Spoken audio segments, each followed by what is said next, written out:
The terrified woman on the 911 line whispered only 7 words before the call cut out. "He finally knows what I found." For years, nobody understood what those words meant. By the time investigators uncovered the truth, an entire town would question everything it believed about one of its most respected families. The rain hammered against the windows of the Emergency Dispatch Center in Cedar Ridge, Oregon.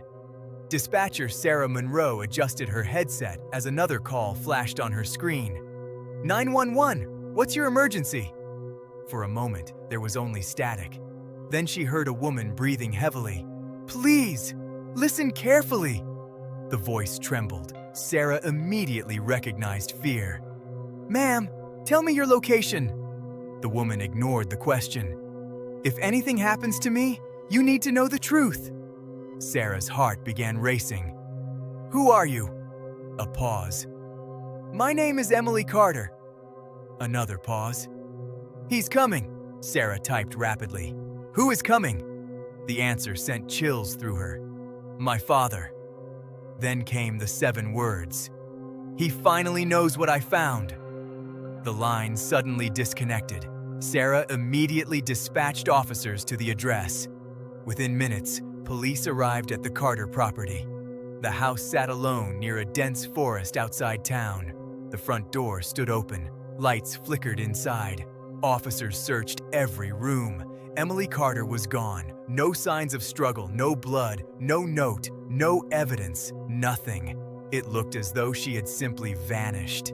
The disappearance shocked Cedar Ridge. Emily was 28 and well known. Her father, Richard Carter, was even more famous.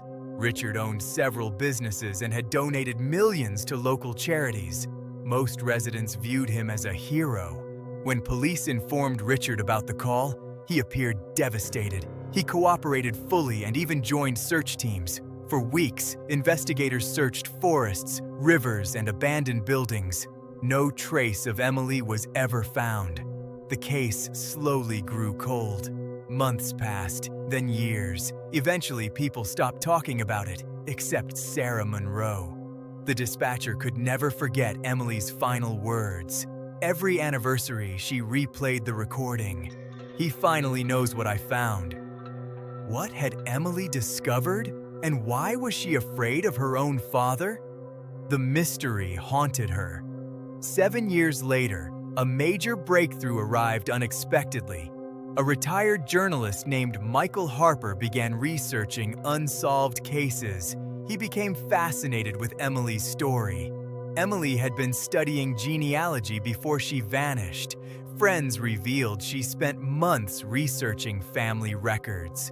According to one friend, Emily repeatedly said, "My family isn't who people think they are." Michael dug deeper. He obtained old emails, journal entries, and notes. The evidence suggested a secret connected to the past. Then Michael found something investigators had overlooked: a receipt from a storage facility rented under Emily's name. Within hours, detectives obtained a warrant. Inside the storage unit sat dozens of boxes, clippings, and handwritten documents. At first glance, everything seemed ordinary. Then, investigators discovered a locked metal case hidden beneath several boxes. Inside was Emily's notebook. The final entry had been written the night before she disappeared. The words immediately stunned investigators. "I finally have proof." Underneath, she had written a single name. Not Richard Carter, not Emily Carter, a completely different name. Detectives quickly realized something impossible. The Carter family history appeared completely fabricated. Someone had spent decades creating a false identity, and Emily had uncovered the deception. Suddenly, the cold case exploded back into national headlines. Reporters flooded Cedar Ridge. True crime shows covered the mystery.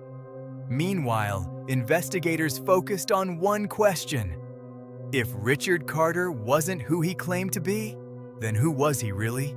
And what had Emily discovered that terrified her enough to call 911?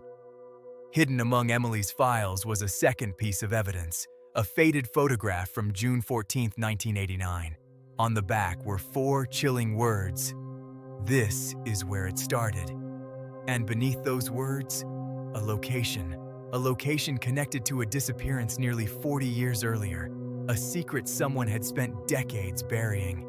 The location written on the photograph led investigators to an abandoned farmhouse nearly 60 miles from Cedar Ridge. Records showed the property once belonged to a man named Thomas Reed. In 1989, Reed vanished without explanation. His case remained unsolved. The connection shocked detectives. Why had Emily been investigating a decades-old disappearance? And how did it connect to her father?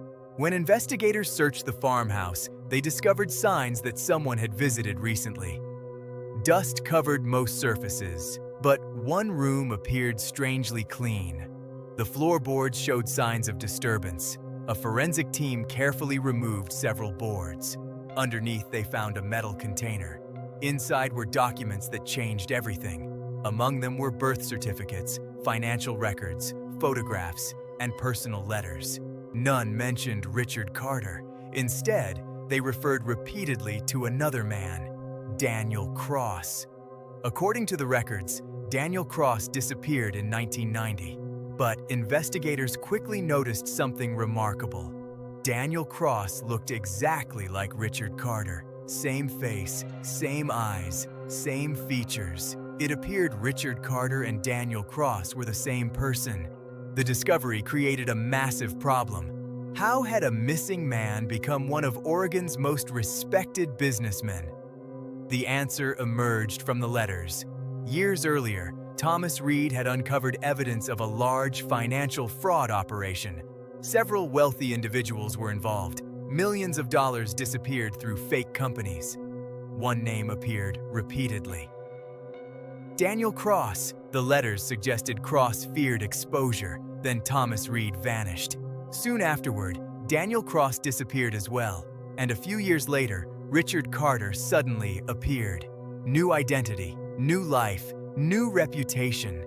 Investigators now suspected Emily had uncovered the entire scheme. But the biggest mystery remained. Where was Emily? Detectives re-examined every piece of evidence. During the review, a forensic analyst noticed something hidden within Emily's notebook. Several pages contained coded messages. After weeks of work, the code was finally broken. The decoded text stunned investigators. Emily believed her father had not acted alone. She wrote that multiple influential people helped create Richard Carter's false identity.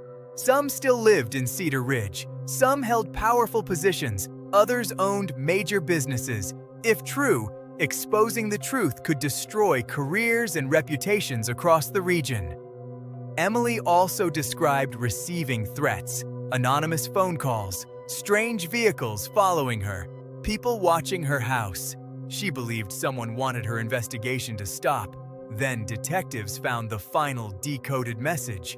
The message had been written only hours before her disappearance. It read, "If anything happens to me, search Blackwood Lake." Blackwood Lake sat 15 miles outside town. Divers immediately began searching. After several days, they discovered something submerged beneath the water, a rusted vehicle. The vehicle had been hidden underwater for decades. Inside were human remains. Forensic testing identified the victim, Thomas Reed, the missing man from 1989. His death was officially ruled a homicide. The investigation transformed overnight. What began as a missing person case had become a murder investigation spanning nearly 40 years. Authorities obtained warrants. Financial records were seized. Former associates of Richard Carter were questioned. Several began cooperating, and as witnesses started talking, a disturbing picture emerged. Emily had been right. A network of powerful individuals had protected Richard's secret for decades. But one witness revealed something even more alarming. A week before Emily disappeared, Richard Carter held a private meeting. During that meeting, witnesses heard him say, "She knows too much." Investigators now feared the worst, yet they still lacked proof connecting Richard to Emily's disappearance. Then, another breakthrough arrived. A former employee came forward carrying a small flash drive. The contents would finally reveal what happened the night Emily called 911, and once detectives watched the footage, everything changed. The flash drive contained security footage from an old warehouse owned by one of Richard Carter's companies. The video timestamp matched the night Emily disappeared. Investigators watched carefully. At 8:47 p.m., Emily entered the warehouse. She was carrying a backpack. Several minutes later, Richard Carter arrived. The footage showed them arguing. No audio existed, but Emily appeared angry. She repeatedly pointed toward documents in her backpack. Richard appeared increasingly nervous. Then, the camera captured something unexpected. A third person entered. Someone investigators had never suspected. The town's former mayor. For years, he had publicly supported Richard Carter. Now he appeared deeply involved. The three argued for nearly 20 minutes. Then, cameras suddenly went dark. Someone intentionally disabled the recording system. The next available footage appeared several hours later. Emily was gone. Richard was gone. The mayor was gone. Although the video did not prove murder, it established a conspiracy. Federal investigators joined the case. Search warrants expanded nationwide. Hidden bank accounts were discovered. Shell companies were exposed. Witnesses began confessing. One by one, decades of secrets collapsed. Then investigators found the final piece. A witness who had remained silent for years finally agreed to talk. He claimed he helped transport Emily after the warehouse meeting. According to his testimony, Emily was still alive. She had negotiated a deal. Rather than risk her life exposing powerful people immediately, she agreed to disappear. Federal authorities verified portions of the statement. Eventually, investigators uncovered classified records confirming the incredible truth. Emily Carter had entered protective custody under a new identity. The arrangement had been kept secret. For 7 years, the public believed Emily had vanished. In reality, she had been helping authorities build a massive corruption case. The revelation stunned the nation. Prosecutors announced charges against numerous individuals connected to financial crimes. Richard Carter's true identity as Daniel Cross was officially confirmed. The empire he built collapsed almost overnight. Assets were seized. Former allies turned against him. At trial, prosecutors presented overwhelming evidence. The jury deliberated only a few hours before returning guilty verdicts. For the first time in decades, the truth finally emerged. The respected businessman admired by an entire town had built his life upon lies. Yet the most emotional moment arrived months later. In a televised statement, Emily appeared publicly for the first time. She thanked Sarah Monroe, the dispatcher who never forgot her call. And she explained why she had risked everything. Because secrets survive only when people stay silent.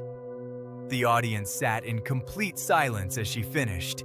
Then Sarah Monroe received a letter. Inside was a photograph of Emily smiling. On the back were 7 familiar words. "He finally knows what I found."